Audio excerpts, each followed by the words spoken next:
तो फ्रेंड्स वहीं पर हमारा एक हु का रूल होता है जिसमें कि यूज करते हैं हु प्लस में इज एम आर, राइट। और हु मीन्स यहाँ पर कौन है, राइट। So is am are and then object.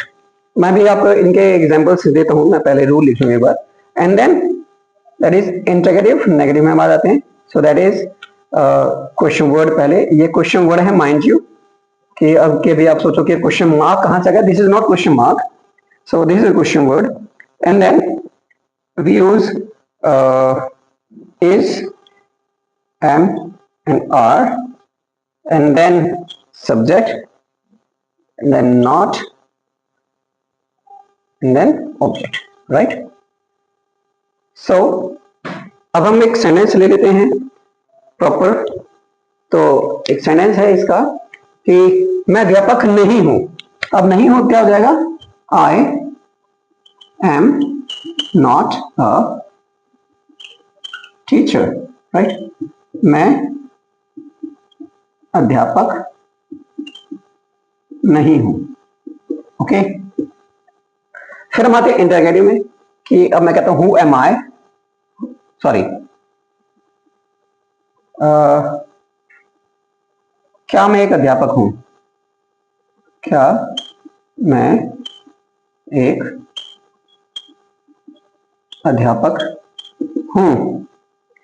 सो अब यहां पर है क्योंकि अब क्या से शुभ शुरू होता है तो फिर हम वहां पर क्वेश्चन वर्ड नहीं लगाते, हम वहां पर इज एम आर ही लगाते हैं। सो एम आई अ टीचर। और फिर इसके बाद कहते हैं मैं कौन हूं। So who am I, who am I, right.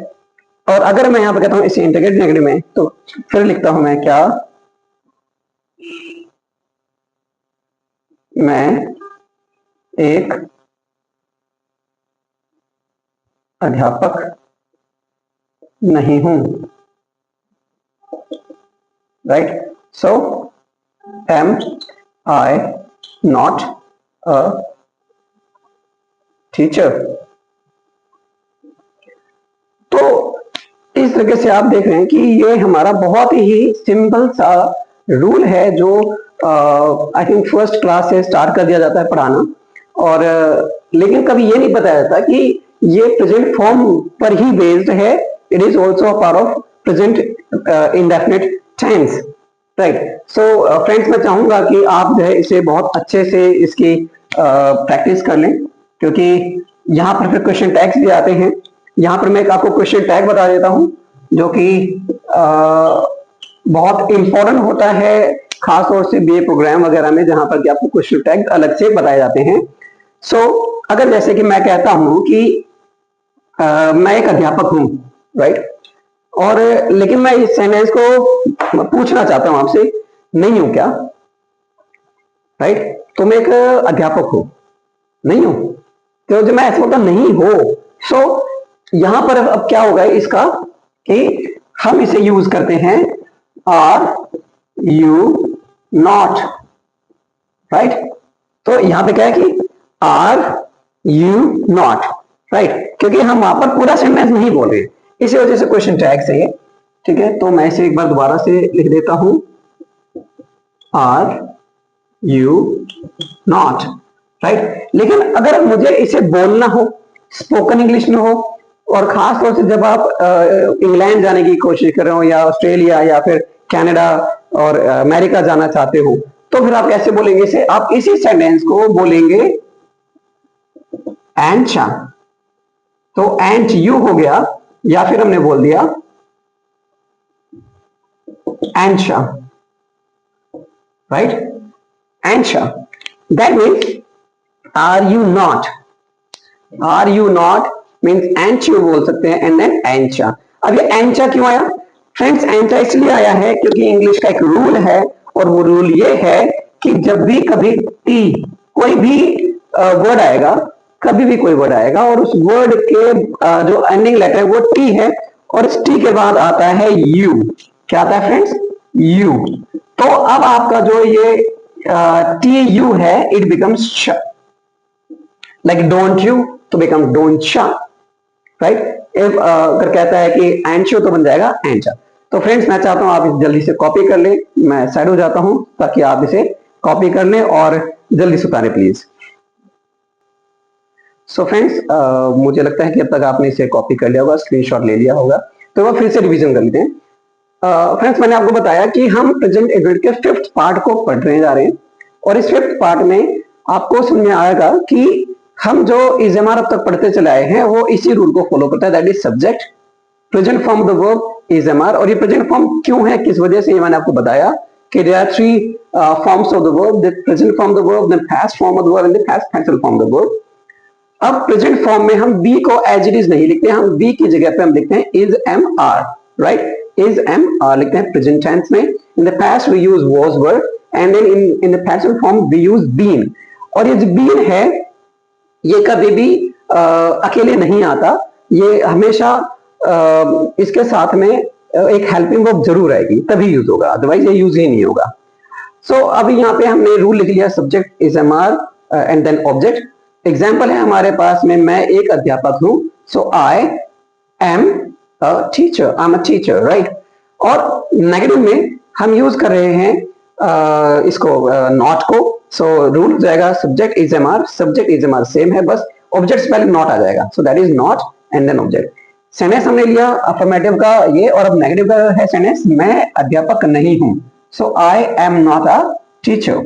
And then हमारे पास था इंटरोगेटिव, इंटरोगेटिव में क्वेश्चन वर्ड पहले, like what, when, where, how वगैरह सब कुछ। सो क्वेश्चन वर्ड है हमारे पास, इज एम आर हमारे पास आ गया, हमारी जो वर्ब है यहाँ पर, and then subject and object. अब जैसे कि क्या मैं एक अध्यापक हूं, ये सेंटेंस पूछा है, सो एम आई अ टीचर, यहाँ पे क्वेश्चन मार्क आना चाहिए।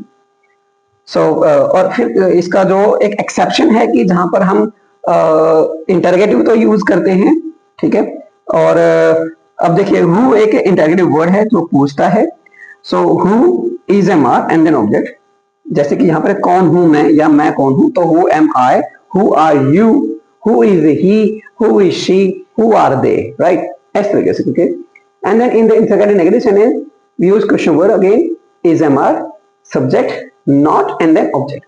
जैसे कि क्या मैं एक अध्यापक नहीं हूं, so am I not a teacher. अब why am I not a teacher भी कह सकते हैं, why am I not a teacher। और मैंने फिर आपको बताया कि इंटरोगेटिव सेंटेंसेस को हम आम बोलचाल की भाषा में बहुत ज्यादा अच्छे तरीके से आप कैसे यूज कर सकते हो। फ्रेंड्स अगर आपने इसकी प्रैक्टिस की, जो मैंने आज भी आपको बताया है एंड शा करके, डोंट शा, तो डोंट शा तो प्रेजेंट इंडेफिनिट के मैंने पहले बताया हुआ है उधर, लेकिन जब आप, क्योंकि वो टी का है तो वो उसमें टी वाला बता रहा था च कैसे बनता है, लेकिन मैंने यहाँ पर आपको बताया एंड। मुझे जो एंड है शायद मैं लिखना भूल गया था, सो एंड है वो किसके साथ लगेगा, वो इन सभी के साथ में, जितने भी हैं I you we they he she name सबके साथ में एंड चा लगेगा। कब लगेगा, जब वहां पे हम सेंटेंस को नेगेटिव बना रहे हैं, राइट। सो अगर मैं वहां पर लिखूं इज, तभी एंड बनेगा, या लिखूं मैं आर, वो तभी एंड ही बनेगा, राइट। इन सबको हमने एक ही तरीके से लिख दिया, दैट इज एंड, राइट। अब क्योंकि यू आ रहा है इस वजह से वो एंड हो जाएगा, अदरवाइज वहां पे ही है तो and he means is not, is he not, is he, तो इस तरीके से वहां पर वो यूज होगा जहां पे हम क्वेश्चन टैग्स के बारे में बात कर रहे हैं। और फिर मैं आपको एक चीज के बारे में और बताना चाहता हूं कि वो ये है कि जब हम यू के अलावा किसी और सब्जेक्ट को यूज कर रहे हैं, सिमिलरली जैसे कि यहां पर है ऐसे ही, तो फिर हम क्या यूज करेंगे, अगर हमारे पास है इज प्लस नॉट, तो हम क्या यूज करेंगे, isn't, right, like she isn't coming, she isn't coming. अगर मैं यहां लिख देता हूं she is not, she is not a teacher, she isn't a teacher, क्योंकि कमिंग तो फिर अलग ही सेंटेंस बन जाएगा, टेंस हो जाएगा वो, दैट इज प्रेजेंट कंटिन्यूअस। तो यहाँ पे she is not a teacher, तो शी क्या होगा, she is in a teacher, और यहां पर मैं इसे रिप्लेस कर सकता हूं एंड से, शी एन अ टीचर। और एक बात और ध्यान रखना, ये बहुत जरूरी है क्योंकि ये बोलने में ही आएगा, बात करने में ही आएगा, और मैं चाहता हूं कि आप इसकी प्रैक्टिस जरूर करें और कमेंट बॉक्स में तो जरूर ये वर्ड बताइएगा कि आपने एंड कितनी बार यूज की है आज अपने बोलने में या लिखने में। हालांकि लिखने में आप इसका एंड का यूज ना करें तो बेहतर है। सॉरी। जैसे कि अगर मैं बात करता हूं आपके यहां पर एंड आ गया, और अगर मैं बात करता हूं isn't, so is and then apostrophe, this is called apostrophe, right? So this is isn't।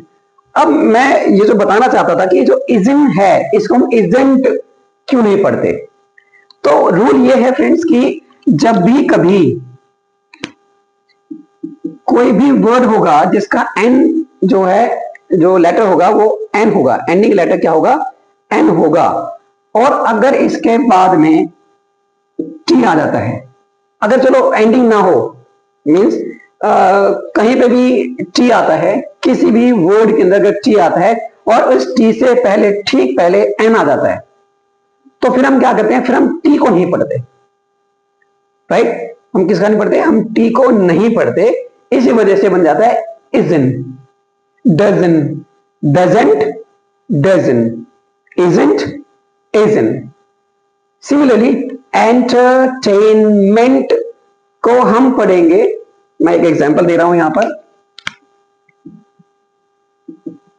Entertainment. इस एंटरटेनमेंट को आप कैसे पढ़ने वाले हैं, आप पढ़ने वाले हैं,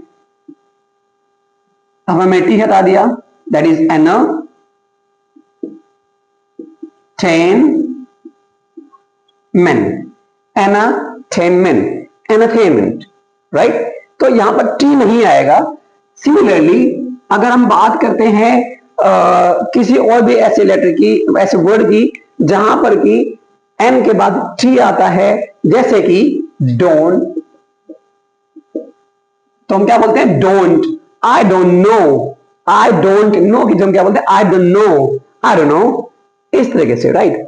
तो आप आपको ये बहुत ज्यादा कॉन्फिडेंस देगा बोलने के लिए, और आपकी जो वोकेबुलरी है वो तो स्ट्रांग होने के साथ साथ ही आपका जो प्रोनाउंसिएशन है, उच्चारण आपका वो बहुत ज्यादा स्ट्रांग हो जाएगा, और it will boost your confidence, it will actually sky rocket your confidence, और आपको ऐसा लगेगा कि मैं वो इंग्लिश नहीं बोलता जो कि नॉर्मली पीपल बोलते हैं, राइट? सो आप भारत में रहते हुए भी आप वो इंग्लिश बोल सकते हैं इस चैनल के माध्यम से, अगर आप हमारी गाइडेंस को फॉलो करते रहते हैं तो डेफिनेटली आप जब भी किसी भी आईएलटीएस या टॉफल कंट्रीज में जाते हैं जहां पर वो टेस्ट क्लियर होते हैं आईएलटीएस और टॉफल के, जैसे आईएलटीएस को आईएलटीएस बोलते हैं क्योंकि वहां पे टी आता है।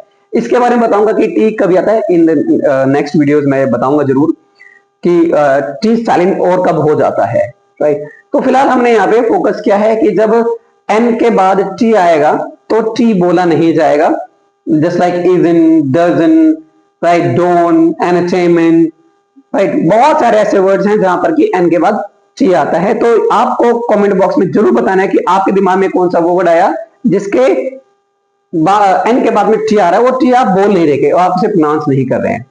सो फ्रेंड्स, मैं चाहूंगा कि आप जो है इसे जल्दी से कर लें क्योंकि अभी हम नेक्स्ट पार्ट करने वाले हैं, so please do it fast.